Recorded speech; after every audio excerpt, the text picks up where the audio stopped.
Coolio. All right. Hello. Wow. Great way to start it. Welcome to Spitfire, Season 2, Episode 2. Although it's the third episode, but we're sticking with it and it's continuing on. My name is Brice, and of course, I'll be bringing you all the topics for this one, as well as moving the discussion along. Joining me, of course, Chris Tunn. Chris, you can introduce yourself this time. I always forget to. Myself. Everyone already knows who I am anyway, Bricey. Oh, wow. I don't need to introduce myself. Come on. Great Open bracket caster. That's me. All right. More importantly, then, our guests for this week. The first one I'm going to mention here is commonly known as Rich Guy. We're going to call him Edgar for this one. And I think it's best if I kind of let him introduce himself a little bit, or at least tell us a little bit about yourself, Edgar, so that people watching kind of understand where you're coming from in terms of knowledge base. Hey guys, what's up? Well, I don't know if I'm actually this rich guy person that everyone keeps talking about. Pretty standard guy, just love video games, love commenting on things I probably shouldn't talk about, but I think I do have a unique perspective on things from a business financial perspective. And I don't know, just generally interesting topics on life. So ready for whatever questions people may or may not have. Well, that'll be the interesting bit is when we get into the conversations afterwards and the quick fire questions from chat. So if you have got them, wait, don't use them yet. We will, of course, have the open chat part at the end.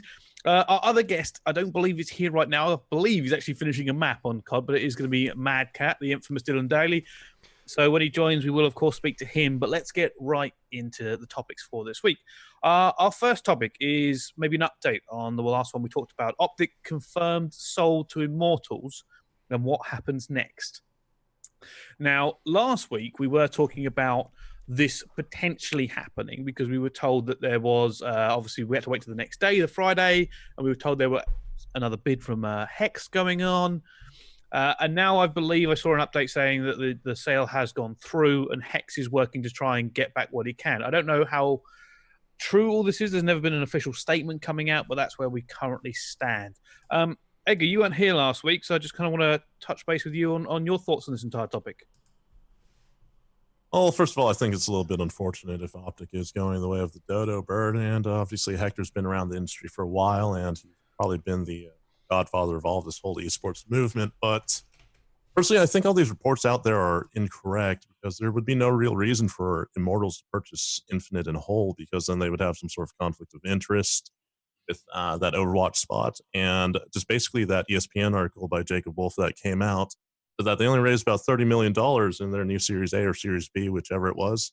That's definitely not going to be enough to purchase the majority stake out from Infinite Esports. So most likely my thoughts are that they're just really doing it to purchase the LCS spot and a few other intrinsic assets out there, maybe some infrastructure, maybe some player contracts, maybe even the Optic name itself to spin off later. That might be what Hector's talking about trying to do, maybe put up 10 million, buy the Optic name off of them.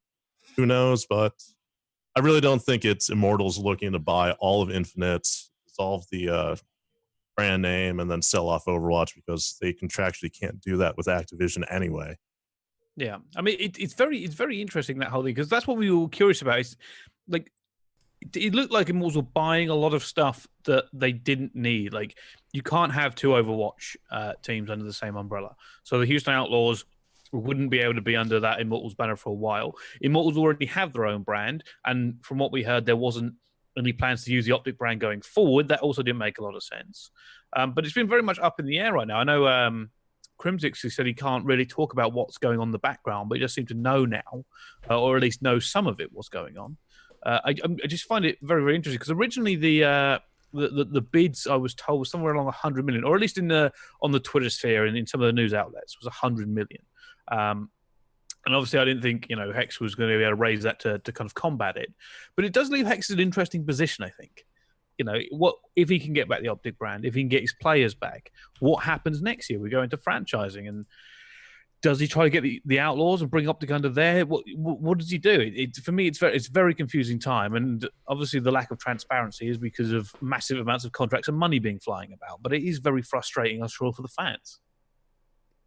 Well, that's true, but the thing is, we do know this specifically. Activision wants to treat these franchises in between each of their games as separate entities themselves. Even if Hector were to purchase the Overwatch spot from Infinite, so Houston Outlaws, the Call of Duty team wouldn't be Houston Outlaws at all. They'd be something like Houston Green Men or something along those lines. And that's another thing to think about. What you're saying, that hearing bids around the $100 million range. I really don't think that's the case here, because people don't understand how difficult it is just to raise $100 million. Now, if you look at that ESPN article, which I mentioned previously, they only raised $30 million. That's Mortals Gaming Club. And then part of that, they said, was to pay down their own Overwatch League debt, because how Activision works on these franchise fees is that you can actually come up with a sort of payment plan that's part of your bid itself. So figure they probably have at least $20 million left on that, and then they want to probably spend another $2-3 million of that building out their business infrastructure.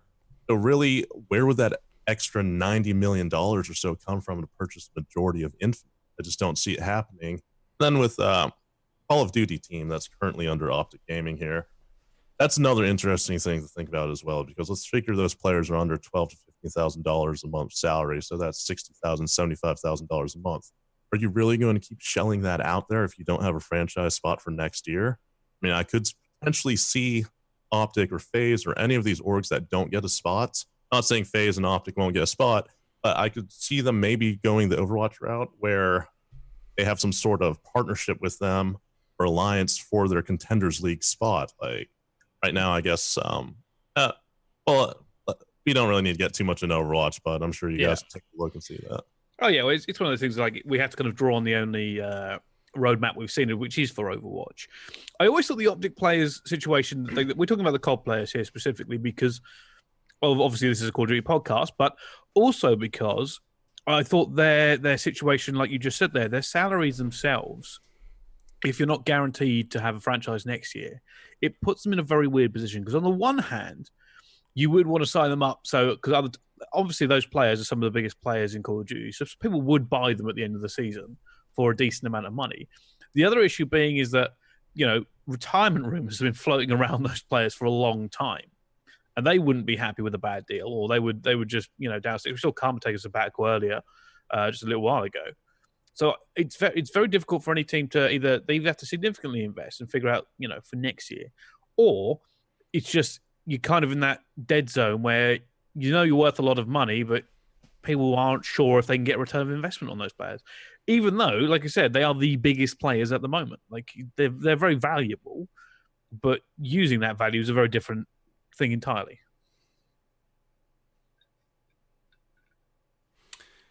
Yeah, I mean, nothing really extra to pitch in from my side of things. I think, it's all very much up in the air. And I think what Edgar said is very right, is that from a mortal standpoint, what is sort of the point in doing half the things that the community are worried about them doing? I think, especially with Hector saying that there is going to be some good news irrelevant, you would think that, I mean, look, the majority of the fans of Optic or Call of Duty fans, you would think it's going to go down that route. They should be okay. It seems as if the doom and gloom is left a little bit for me, I think, just based on what Reddit, etc. But I don't know. It's still it's really awkward without knowing the ins and outs of it to sort of comment too much on it. But yeah, just wait and see how it plays out at this point. Yeah, definitely interesting though, because those retirement rumors are floating around out there. Honestly, the only one I could actually see walking away from it all at this point in time would be Seth. Let's look at Crim6 right there. He wants to match Halo players major right there. Yeah, he still needs 6 more wins or so. Yeah.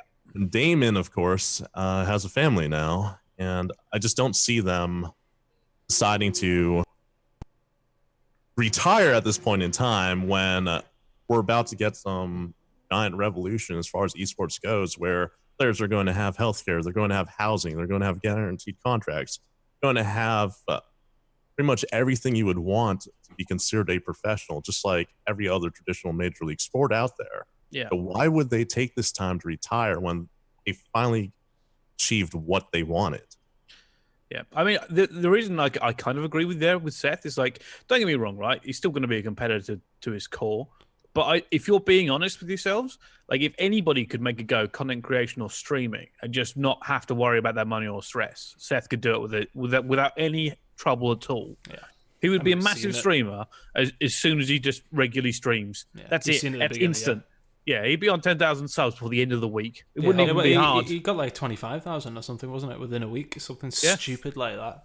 And it's like, well, yeah, I mean, that's enough income for a long time if you could consistently keep up with that. Yeah, but the thing is, Seth isn't really driven by money. He's driven by legacy and driven by winning. The guy is a competitor at heart. He's worth a few $1 million now. And if you think about it, Seth really doesn't spend a lot of money. Does he have a super nice car? No. What's his largest purchase he actually made recently? His house. But it's not some sort of ostentatious house out there. No. He seems like one of the most sensible ones. Does he want to play with someone other than Optic, though? I mean, he technically has sort of done it before. Like, he did Apex NA way back in the day, and then he briefly left to go to Envious in that massive bust-up that we saw. But does he want to play for someone other than Optic? And the thing is, only he knows. Only the Optic players right now, with their inside information, know exactly what their plans are going forward. Well, that's true as well, but like I said, Seth is a competitor, and I think some of this talk of him not wanting to play for anybody else is completely overblown, because I watched part of Hector's and Hitch's podcast the other day, and Hector said something like these guys were ready to sign contracts with another team if Infinite dropped them last year. Yeah. That right there kind of tells me, hey, they don't care what color jersey they're wearing. They just want to compete. They want to keep making money. This is their livelihood. And talking to a few of these players, too, that are not in the league currently, but they're still making money, a lot of them don't want to sit at home and stream. They want to be out there grinding. They want to be out there in Columbus in the league apartments, just playing matches, being professionals, not, well, I want to say amateurs, but no, they don't want to be entertainers. They want to be competitors first and foremost. Oh, no, I agree. It's just one of those things we've got to speculate on about what, because it could come out of left field. Like, we don't know. Like, if a player's just fed up with the situation, it's always an option, especially for those players. But I think that nicely comes up. Otherwise, we're going to go in circles. Let's move on to our next topic.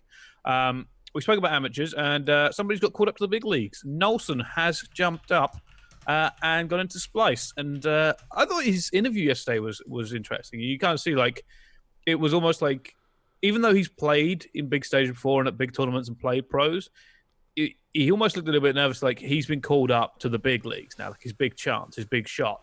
And I think he did well.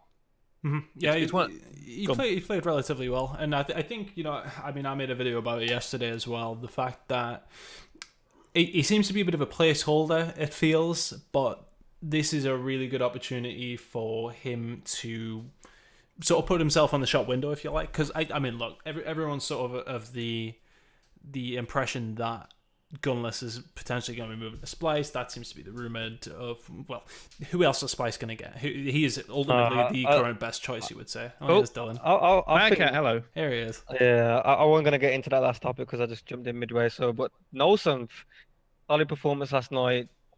Didn't really expect a lot of him, just the standard, just filling and play his part. He played quite well, but I think for Nolson, if they come out of this league and if he plays like that, like I did yesterday, he'll get into a league team. There's no doubt about it. That's it. There's too many questionable people in the league at the moment where their spots are on the line. So if he can come onto the table, like bring what he brought yesterday to the table for the rest of the league games, he'll get a spot.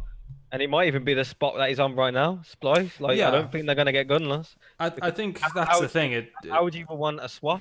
Straight swap, because they need a player. And no one really wants accuracy at the moment, from what I understand. Like, no one really is looking at him like, we want him.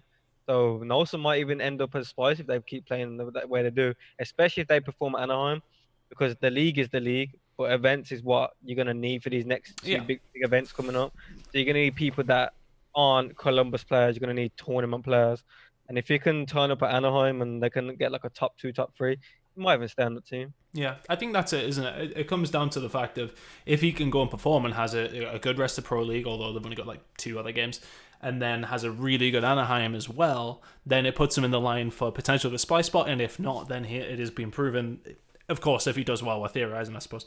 But if he does well, it puts him in a spot where he could potentially do something in the league. It's a good opportunity for him all around. Look, and the thing is, if the team doesn't do great, nobody's really going to say it's his fault either. So I think, this is not a bad situation for him to be in. Just go out, play his own game, do as best as he can, and we may well see him benefited from that as well. So I was surprised when he got put down as their sub, to be honest with you, originally. I remember seeing it, I was just like, that just seems really random, but he has played really well at the beginning of the year.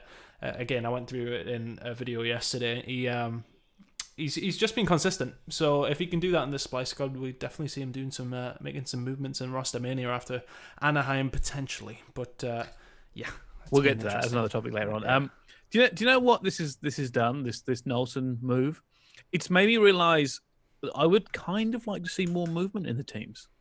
Yeah. The more I think about it, the more I like the fact that there should be a deeper sub roster, which is rumored for next year. I don't know how confirmed it is, but I think Madcat spoke about it. Where are these players, who look a little bit wobbly? Why aren't teams potentially changing things up? Like if you've got should have took the sub spot a bit more seriously this Yeah. year. I think like a lot of teams, especially like LG and Envy, Yeah. they had their coach. Like your coach doesn't play COD. Like if you need an urgent fill-in, your coach is not the person you want to bring in. Like in my opinion, I think Envy, they should be looking at bringing a sub in. They should have had a decent sub to come in because there's too many question mark players in there right now. They got exposed yesterday by a pickup team, team of pickup. There's just too many wobbly people out there that, in my opinion, should be at least subbed out for a game to see how they do with their sub. It should be. There's too many league games to just not try something. Yeah, Experiment. The only difficulty is you got to give a notice, haven't you? I know that didn't happen with the whole Is Gunless it- and is Ricky it- situation, yeah. but is it a week thing or is it? I feel like it's a daily? week. 24 hours. It's 24 24 hours. It must have changed. But either way, yeah, I agree with you. It's coming to like the business end of the season, isn't it? This is like where the most of the money's won. So people are going to be making changes. I think after Anaheim, obviously pending what potentially happens with Optic, potentially what happens in the tournament as well, it could be literally fucking mental. Like it could be really, really big. There could be a lot going on. So we'll try and keep up with it when it does actually come around. But yeah, after Anaheim could be crazy.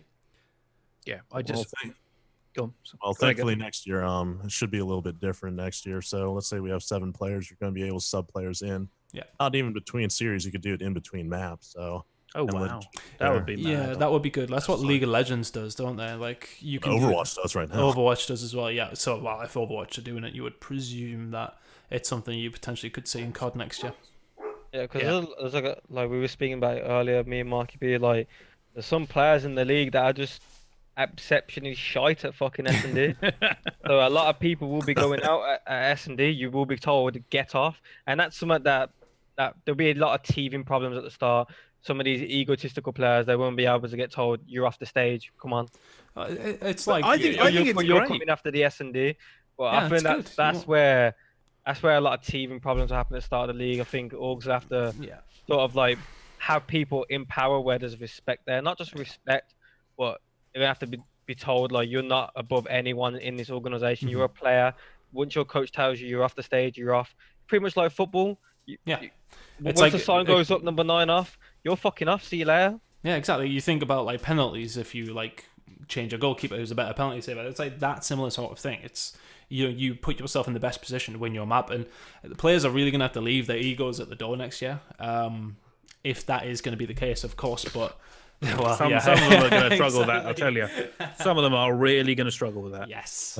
Well, I mean, when you got an owner devoting about $75 to $100 million into a product right there, you're going to do what they tell you to do. Exactly. Players will play, coaches will coach, scouts will scout, analysts will analyze, owners will just own. We've had this conversation in the last few weeks. I just think here's what I genuinely think is going to happen.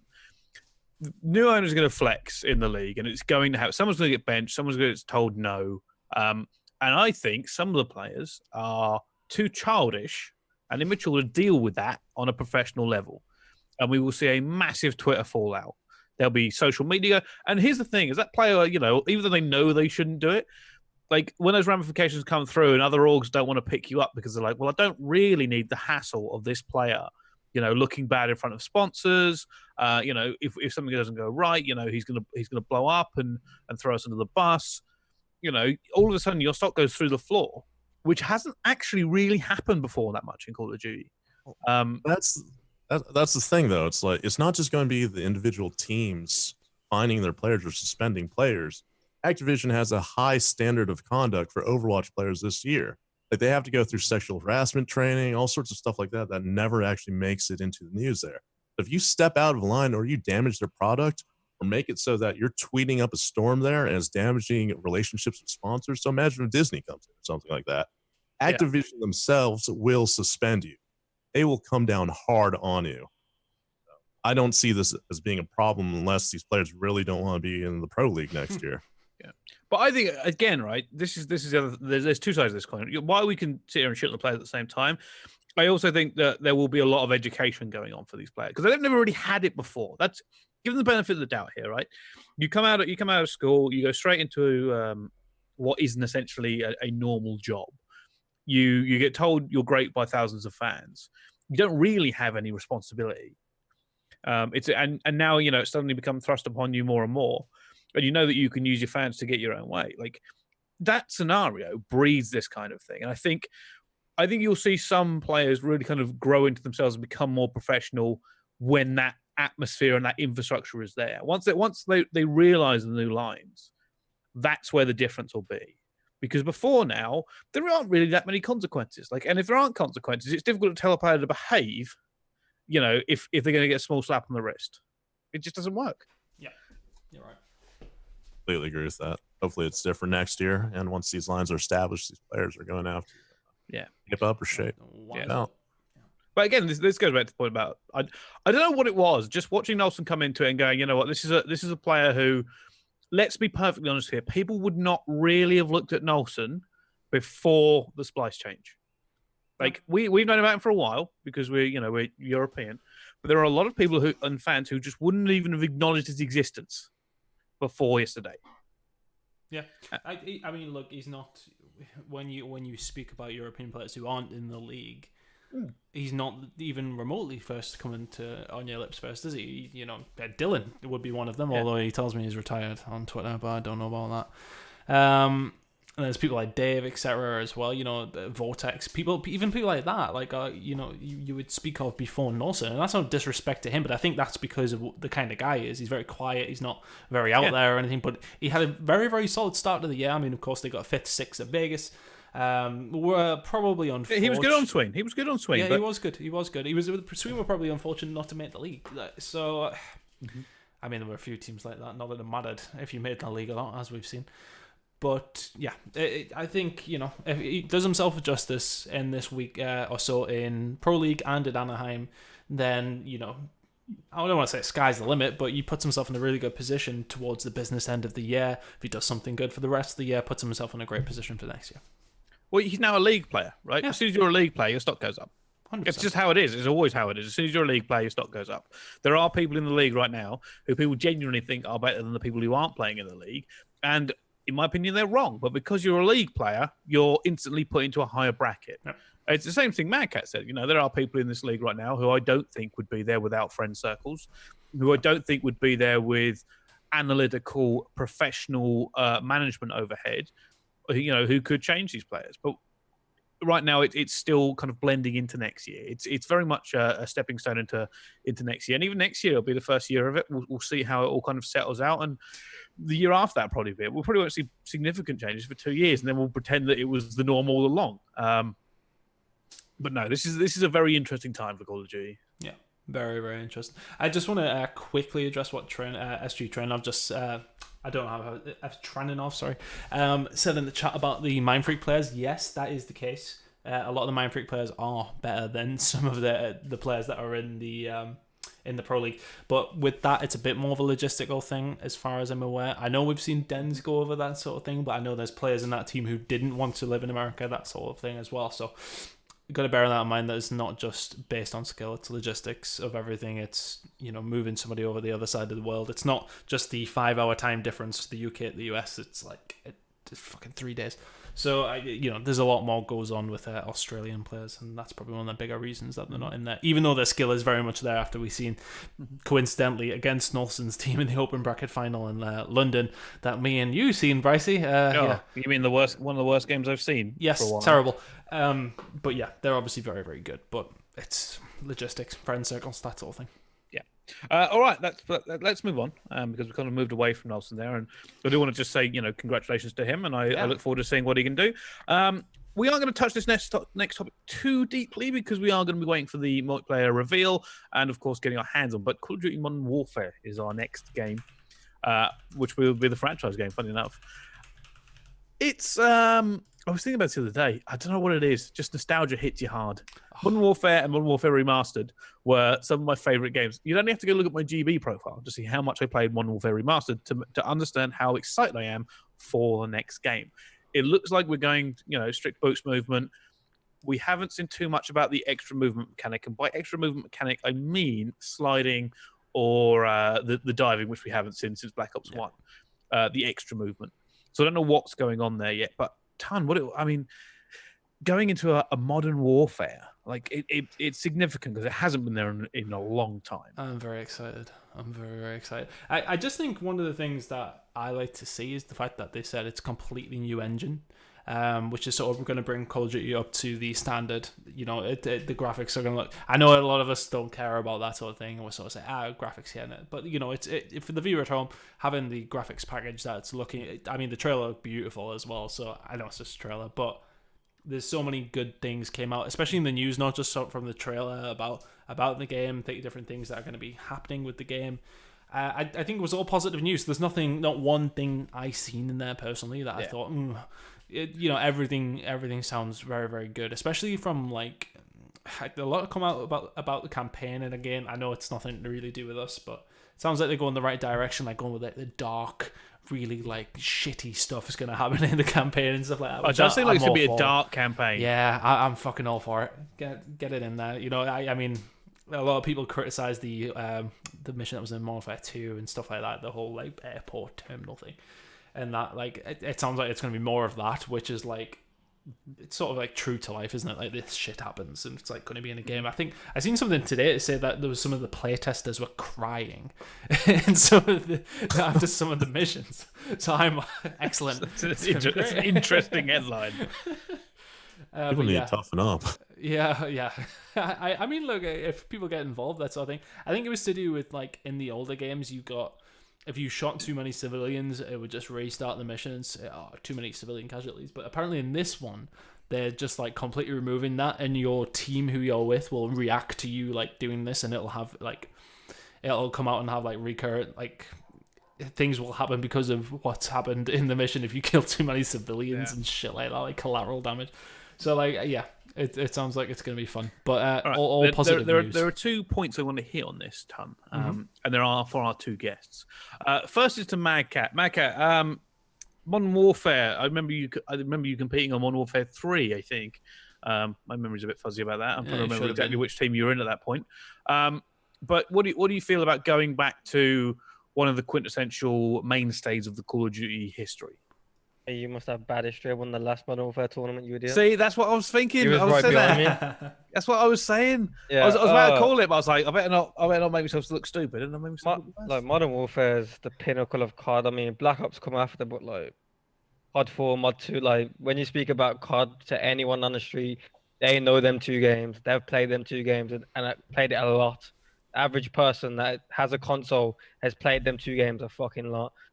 But where I see like this with the competitive side of things, like casually, the game will be good, guaranteed to be good.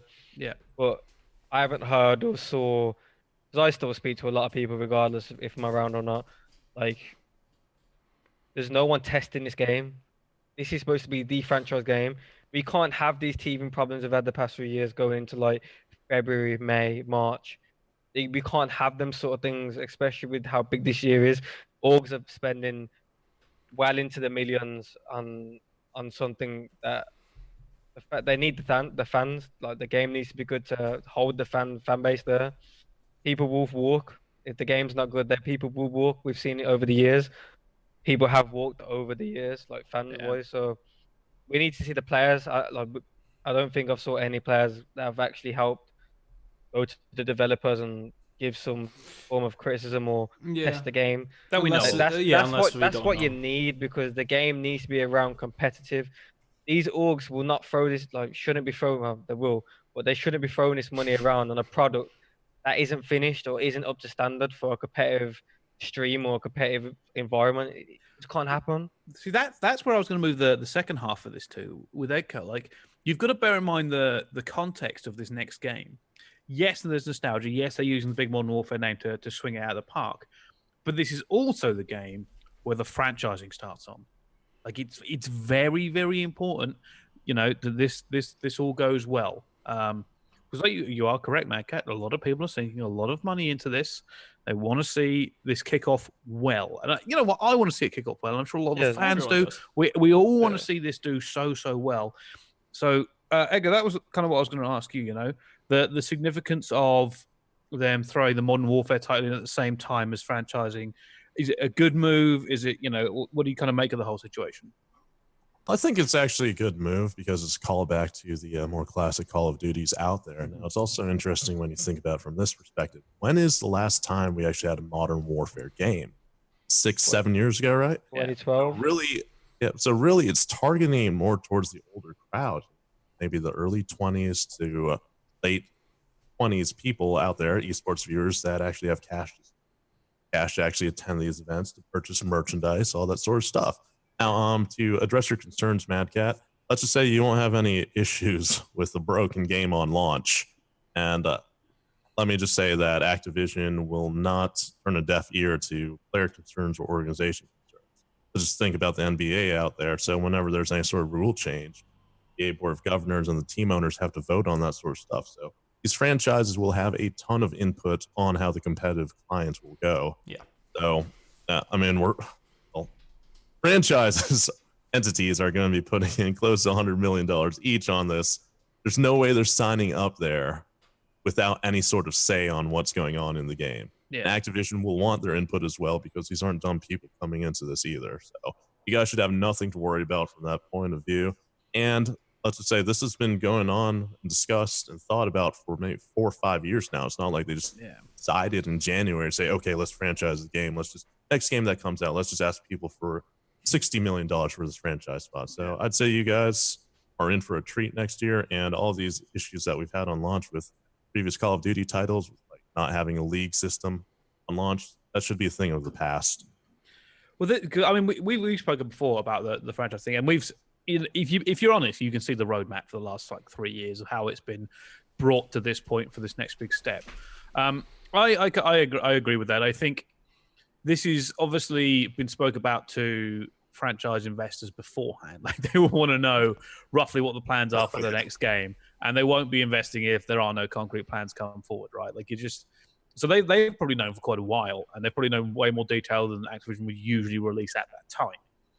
So I'm very much looking forward to seeing what the product is when it comes out, because I have a feeling that if this is going to be, even though it's going back to classic COD, I feel like it's going to be a bit of a corner turn for the franchise. I feel like that they're trying now to bring something new and fresh while using that nostalgia to kind of get it off the ground, if that makes sense. You got a new engine coming in. We're launching big time in the CWL. There was even some sort of rumor of some co-op CWL mode. I don't know what on earth that is. I'm not even going to speculate until we see it.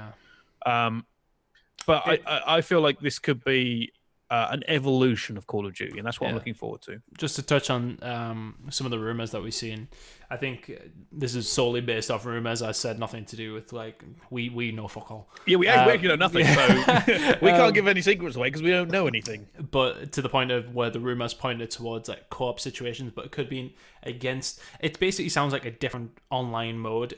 Think Siege. Hostage situations, that sort of thing, and they were pointing towards that. I don't know how true I believe that to be. I think they wouldn't go down that route. Not outside of multiplayer. It seems as if there's a completely different mode, but I don't know. It's strange. There's so much that could change things. It could also be a lie. Making stuff up. And for anybody that was they're gonna do it against the computer and it's quickest one to do things, that's not gonna fucking happen. Surely not. Definitely not. Come on. Realistically, they're not gonna be doing time trials of can you not remember COD 4? What was it the thing that you had to finish really quickly? Oh, what is it called? Is it the firing house or something? Yeah, something with Dylan. You Dylan, I don't know what it's called, but I can't remember. But it was one of those things where everyone was trying to do that, and the quickest time, and you're trying to beat your friends. That's not going to become completely. FNG. There we go. Yeah, that's not going to be part of the CWL. Surely. Secret is to use the pistol. Yes, it was. Yeah. Oh god, my time was pretty fast on that actually. I couldn't Yeah, remember. my time was okay. quick until you go watch the YouTubes for it. Oh Like, yeah, God, I yeah, watch some the people are YouTube things for it, ridiculous. and then it's terrible. But no, I think I'm looking forward to next year. On that point, let's move on because this next topic is what I like to call pure speculation. But it's something that I don't think has really happened that much in the past. We are still about a week and a bit away from the next event, Anaheim, and roster mania already seems to be heating up. Players are being moved into the reserves. People are being moved around. The big Optic stuff is all kind of kicking off. This may be the most hyped I've been for a roster mania before the event even kicks in. We don't even know what's going to happen with the teams who do badly at Anaheim. Last roster mania for the year, essentially. It already seems like it's going to be insane because you've got to remember here, anybody who moves, we're also looking not just at post Anaheim for Miami and for wherever Champs is, but we're also talking about the next year as well. This could be one of this will be at least the kickoff before the whole franchise thing. This will be the roster mania to end proper roster manias, I think. Yeah, I think it depends where like a lot of the Optic thing does happen. Like, I don't think that team's gonna move away from the spot personally. Just hunch, but I think realistically a lot of it lies around Gunless and where he's gonna end up because he's clearly not gonna be on LG anymore. I mean, that's sort of a given at this point.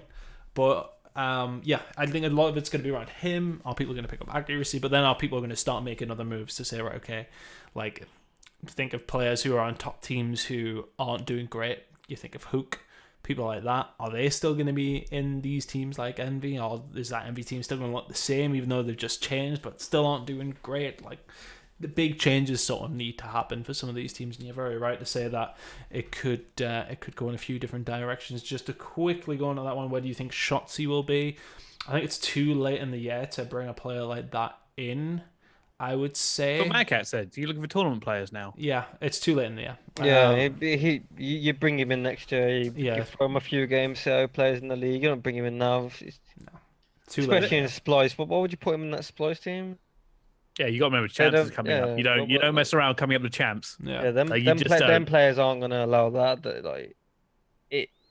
Like this year, the players obviously do have a say because it's not fully franchised. So them players will have a say in who comes in. Obviously, there'll be different things that come into contracts and whatnot, and who they can get. But I prefer Nelson over him surely at this point. Yeah. Well, this is the other aspect I was going to look at, and we covered this a little bit earlier, right? But bearing in mind what we're looking forward to now, because I said this franchise thing is hanging over everything. It just doesn't go away. How long is this roster period? I swear it's like 3 days. It's like 3 days. It's 3 days. So here's the issue, right? So like super short turnaround. Yeah. So any plans that include big players like Gunless, whoever Gunless is going to, he knows where he's going before the event, and the players on that team know he's going there. 3 days isn't quick. We've seen it before. Fast enough, unless it's a straight swap with someone that needs to go quickly, which won't happen. Like Splyce, they don't want to swap accuracy for. LG don't want accuracy. They're not getting rid of Gunless for accuracy. Why would you do that? Gunless is probably one of the best players in the world. He's probably top 2 in the world. Why would you do that? If anything, you could just hold on to him until this is all done. Hold on to him till next year at this point or after this, and just fucking do what you want with the team. Just drop everyone. See you later. Just him and Formal, pick 3 players. It could be anyone. Better than what they've got now, right? Well, that's a good point. That's what I was talking about, right? Any player now has to be worried because they are in this terrible scenario where you are potentially could just be paid 2 months' salary, and then after Champs we don't care about you anymore. Oh yeah, but the one thing now as well is like you need your spot. Like anyone that's in the league needs to keep their spot because you go into Miami as a playoff player, so your prize money is wham, absolutely massive. Second of all, you're gonna have to get funding and qualify for Miami. So if you're a European player like Nelson, you don't want to come back home and having to worry about getting to the next event, right? Even if you pay it for yourself, like right. It's just so many things. Like it's the prize money thing for the playoffs. You go to Champs as a well-practiced team rather than being an AM team that plays against AM teams, right? Like, you need your spot because it's the best chance that you've got to do well in the next two tournaments. Yeah. Well, speaking of this gunner situation, now this is a hypothetical, and obviously I don't know anything, but if you were LG, potentially you could just say, look, we don't want this swap with accuracy. We don't want to move him somewhere, and nobody's going to pay his buyout. We could just pay him, whatever these contracts says he needs to be paid up until after champs. Depends how long his contract is, by the way. Yeah. But this is what I'm saying. Champs is now only 2 months away or so, whenever it is in normally in August. They don't have to worry about keeping him on for 6 months. They just have to. They can keep him in that sub position and not have to play him at champs. Like, he's a significant enough player that I wouldn't want him on a different team if I was LG. I wouldn't want to have to play him against. I wouldn't want to have to play against him at any point. Doesn't matter what team he's with. I just wouldn't want to have to play against him. Also, at the same time, you don't want to ruin any sort of relationship that could be there in the future, because you do that to someone. You say you're not playing at playoffs or champs. Like, oh yeah, as a competitor, I would hate you so bad. I would literally play in the franchise and throw games. I would not like you anymore. I won't say that. Don't say that. That's the sort of level of hatred I'd have for someone like that. Like, you missed the biggest playoffs in Call of Duty history, and you missed the biggest champs that's probably gonna ever be. Like, there's a sort of relationship you need to keep there. But honestly, I'd keep him formal. Keep probably John. Make sure John's confidence comes back. Oh yeah, John's been. And just pick two AMs up at this point for the other two. Just pick up two AMs. Like, it's better than what they've got now, and it'll probably work. It probably will work. I just think it's going to be difficult for teams to make significant changes in this roster mania, although a lot of teams seem to want to. Because you are right, those teams need to have already started these contract negotiations. They need to go on. In 3 days, it's going to be so difficult to get all that sorted out, tucked away, lawyers involved, and get the yes and everybody pushing in the same direction. Unless you're like super motivated and you already know what you're going to do. It's just going to be so interesting to see what. Because teams are going to go into Anaheim already knowing that they've been tapped up by somebody else, and then how are you going to feel if you have a good Anaheim or a bad Anaheim, and then what happens? And then it's like to the point of where, okay, if you are releasing a player or somebody's buyout's been paid to move away, then you have to sort somebody out where you may have not prepared for that. Are you prepared for that? Some teams could really be left short, like in really shit situations after this, pending what happens, of course, but. Yeah, it's either going to be ridiculously quiet, there'll be one or two changes, or it might be a bit crazy. Like where I said, somebody will come in for somebody, they'll take them away from that team, and then they'll be searching for somebody with like 12 hours to go left on the roster mania time. So yeah, it's going to be a strange one, but it all depends on how these teams perform in Anaheim. Honestly, Saturday night Anaheim, the bar is going to look like the floor of the New York Stock Exchange. Saturday night Anaheim is going to be the most craziest place for DLs. Sunday night Anaheim. You remember, most of these teams are going to make a change now. Saturday night. As soon as you're out Saturday, that's it. You're going to throw everything. Sunday will be bad as well. Sunday will be bad. We won't be there on Saturday night. We'll still be doing open bracket till about 3 a.m. Well, the good news is that the actual mechanic for moving a player is pretty simple, because nearly all of these player contracts have an outright transfer clause in there.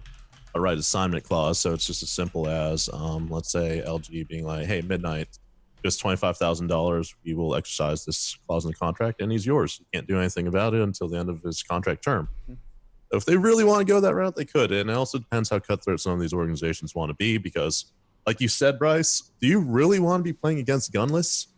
Oh, I wouldn't want to be. And then it's just like with George Steinbrenner back in the day. You got Jose Canseco on his roster simply to keep him away from other teams. Yeah, it really depends how you want to go about doing your business, and I don't see LG being in the wrong if they want to do that either. But maybe that's just me.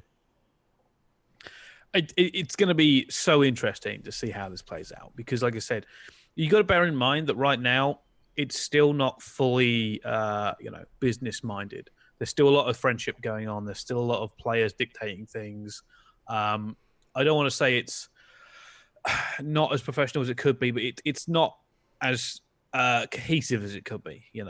These mumbles and these people that go around talking are just absolute rubbish, and people sucking up to other people trying to get change on the sly, because that stuff won't really happen too much in the future, because you're not supposed to poach players from other teams. But it's not poaching if you're just like the players are doing it themselves. I don't know. I am very much looking forward to seeing the absolute chaos that goes on. Because players are going to be trying to sneak. You can try and get a better team for champs. Everybody wants that ring. Everybody wants, no matter what you win throughout the entire year, that ring makes you a legend and it makes people remember. Just can't wait till all these changes happen and Envy still win champs. Some fucking Patty P. He fucking wins it again. Imagine. Yeah, that's the crazy. Questions in the chat, people, by the way. If you are looking to ask a question, now is the time, because we are planning on cutting this before the Pro League goes live. We've got 19 minutes. 19 minutes of questions. Are you ready? So, like a flop booty asks that he doesn't get John, is it really hard to learn the game after 9 months? That's a question for Madcat. What? His player's saying he doesn't understand John. He says, is it really hard for him to learn the game after 9 months? I mean, there's nothing to learn about this game, really. It's just John just doesn't look like John anymore. You can just look at the camera and it goes on to him. It just doesn't look like he's there. Yeah. I don't know what's going on with him. Maybe it's some out of game. You never know what's going on in someone's life, do you? So no, you never know. No. Next question is from, I'm going to say that's SG Trananov again. Which open bracket team has the biggest potential to make a deep run at champs? It's Mindfreak. It's not even close. Those guys are going to be so driven. The only question is that in previous years we've seen Pro League teams be significant, like a cut above, just because of the practice they get. Is that going to be that much of an issue for Mindfreak? Maka, what do you think about Mindfreak? Have you watched much of them? Yeah, Mindfreak was a solid team. I think they should have been in the Pro League. I don't know what happened at the qualifiers, but they're a solid team. If I know Naked would do his most to get them guys out there before champs, they'll probably win. They'll win Miami, so they can probably pay for the boot camp themselves, and people will scrim them. They're a really good team. Like people, so I think Mindfreak. I think I would say B Sports team, but they've lost too many of their top players over the year. Yeah, it's the European scene at the moment. It's a bit of a mess. Yeah, there's loads of orgs have been dropping their teams and stuff, saying they don't have the funding, etc., which is bad. I mean, even to the point of where like Alliance's team isn't a team anymore. Lands aren't going anymore. It sounds like Moose's teams had their funding dropped and all that. I think decent the teams. Another team's pulled out. I heard Giants were gonna pull out on their team. I think people would rather just skip out at Anaheim and just pay to go to Miami for the champs and the bigger prize. Yeah, I get that. All right, let's move on. Madcat, since you've been playing in the UK AM scene, another question for Madcat: which players do you reckon should be getting a chance like Nolson did? Any players off the top of your head? Wee Man? No, I can see that. He was very, very good when I last saw him. Yeah, Wee Man, yeah. Wee Man, there you go. If you are a potential... After playing League Play with him, Horrid Harry. Fucking beast. No, man, come on. He's insane. I don't even care. Anyway, by the way, that's this is a tangent. Next year, scouting. Fully believe it's such a great area for potential. Finding those next big players. Send me in the League Play and see who shits on me the most. Yeah. Is that my new job next year when they don't hire me to commentate? No, I just think scouting's gonna be such a big thing coming up. Like you've got to find those just 18-year-old players to boost rosters. People who you can look at objectively on how they play, rather than just whether or not people know them or they have the right friends. Thoughts on 100 Thieves performance of these last 2 weeks? Are they just chilling or teams caught up since London? I don't know. I just think it's different between playing in the Pro League and playing a tournament. Yeah. Like Madcat said, tournament players, tournament players. Enable. You reckon it's Enable? Yeah. Do you think he's just stepped off? Did you watch about London? Man, my guy was flying. That's probably the best tournament he's probably had on Halo and COD. I don't know about that. And it's going to be hard to replicate that performance, so we're going to need probably other people to step up with it. Yeah. I think that. I still think they'll have a very good chance in Anaheim. Yeah, they will. They're guaranteed the final, in my opinion. Every team's just all over the place. Top three is going to be them, Optic. FaZe? No, who was it? United? United, yeah. United. Okay. All right.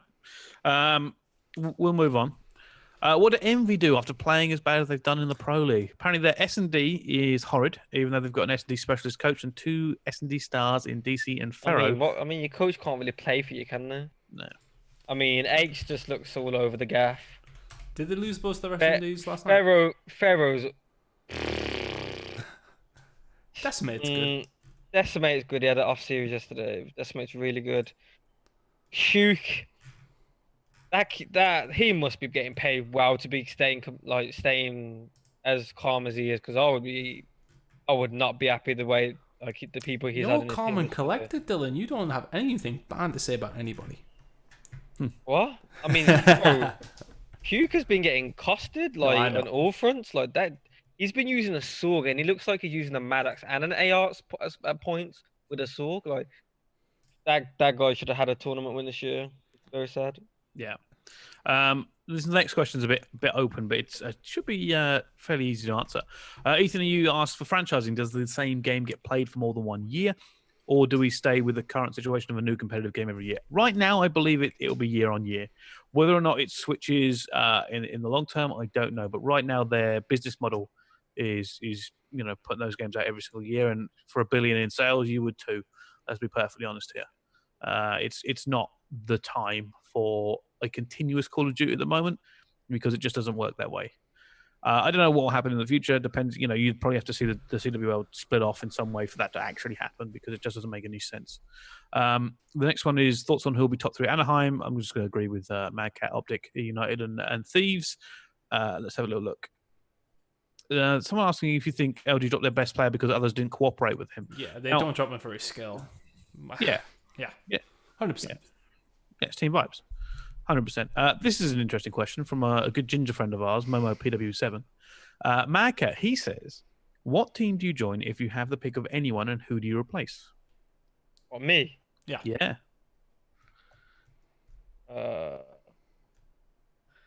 I mean, the one that makes most sense is just going to LG as an AR, maybe. Yeah, that makes sense. All of them need a fresh start from LG. That's Trey Zero just said that. Before. The weird question. Yeah, was a weird question. Right, next one. Edgar, someone's asking if we can expect you to have a team next year. What kind of team? Call of Duty. I'm just kidding. There's no way I can answer that. You know that. I had to answer the question. That's true. All right, no, not Can't not answer that. I'm sorry. All right. Next question. Oh my God, there's a lot of comments coming through. I'm trying to find the actual questions. Edgar, this is another one for you. And again, if you can't answer it, but what other? I'm going to slightly change it. What other esports interest you at the moment, Edgar? Esports as from a spectator point of view? Just like that have got your attention and that you're invested in or interested in any kind of regard. Well, I'd say mainly I watch a little bit of StarCraft. Every now and then I watch a little bit of CSGO. I'm not really interested in battle royales. I actually think those are kind of a fad, and I don't know. I don't really see a lot of money potential there for a team or an organization. So I've still not seen it really done very well yet. Battle royale. It's hard to do as an esport. I think it's difficult. It's fantastic from a solo point of view, but in terms of like a competitive integrity and things like that. When it's not 2 teams, when it's actually like 20, it's just difficult to kind of thread an actual narrative through it. Someone asked thoughts on Toby Kleenex. I don't know who that is. Danish, I think. Danish, somewhere from around there, like Scandinavian player. Oh, okay. What's he like, Dylan? We know about Scandinavian players, Tom. We know about them. Yeah. They've got a history about their internet. Good player, but I don't know. I think there's way more people in the line above him. Fair enough. Thoughts on the comment that, and this is allegedly, Infinite was losing $1 million a month. I mean, that is insane. Where? A lot of money. Actually, I watched the podcast, man. I heard about they had like 80 employees just sat there, like. Yes, maybe it's possible. Yeah. I've seen their books, but I mean. Well, there was the rumor that they massively overinvested. Well, they also pay their content creators a lot, I'm sure. Wasn't there some rumor that Purge was making 30,000 a month off of that or something before? Yeah, it Something doesn't crazy surprise like me, that. yeah. So maybe. Yeah, could definitely be possible. That's what we're saying. But how could you know? How could you know? Yeah. What do you guys think of Cammy? Think he could get a shot too? I'm gonna rate this towards Madcat. Madcat, what do you think of Cammy? Also a good player. Suits his game quite well. Is in for chance this year? No. Next year, yes. No, not this year. I think next year people are going to really take that like the open bracket and the challenge or whatever it's called next year seriously. Yeah. Really, really seriously. If you're in a team next year, don't keep chopping and changing. Grind, prove yourself, because it only takes one good event to get your name noticed and to get that potential pull up. That's all you need to There are do. no events next year. Well, in that There are no case, events next year. in that case, Magic, hopefully, or then start going to the gym, working out, and just sleep with people. It's a good job. I don't know whichever way to get up, but there'll be ways of scouting players coming up, right? There's got to be a grassroots entry in. It's just going to be difficult, and it's always been difficult. People always moan about it, but it's always been difficult. Because when you're the top 0.001% or whatever of the 20 million people who apparently play Call of Duty, it's difficult to get to that level and get in. If you're Gen G, would you sub in Luca for Nagafen? I wouldn't, because I always have faith in Nagafen, and I think right now he always has that potential. He always has that potential to be an X factor or a great player for a team. I don't know if I was looking at it from a more objective point of view, stat-wise, and how Luca is, whether I would do that from a management perspective. Apparently, someone just said Luca isn't the sub, so that may be a terrible call anyway. Oh, is Spacey the sub for Gen G? He should be still the sub, I think. Yeah. Spacey's a different perspective. I like Spacey. So I'm just checking Gen G's COD Gamepedia page. There we go. Yes, he is. It's Spacely. Yeah. Well, Luca used to be. Yeah. But he's not anymore. Spacey's different. I think it's just what we said before in the last podcast. Just haven't got a tournament player. They need like a Crimson sort of player to take them further on in the tournaments. Don't we all? Yeah.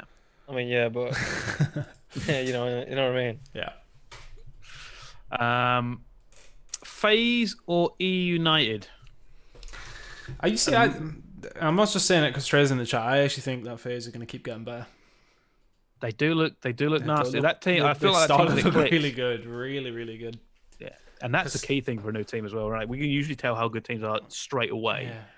It's just, I just feel like there's a lot of speed in that, a lot of slaying potential and a lot of speed. Matty's just fucking nasty though. Like, he's so good. It's actually not even funny at times. Like, and you know what? Like, a lot of questions were asked about Asim.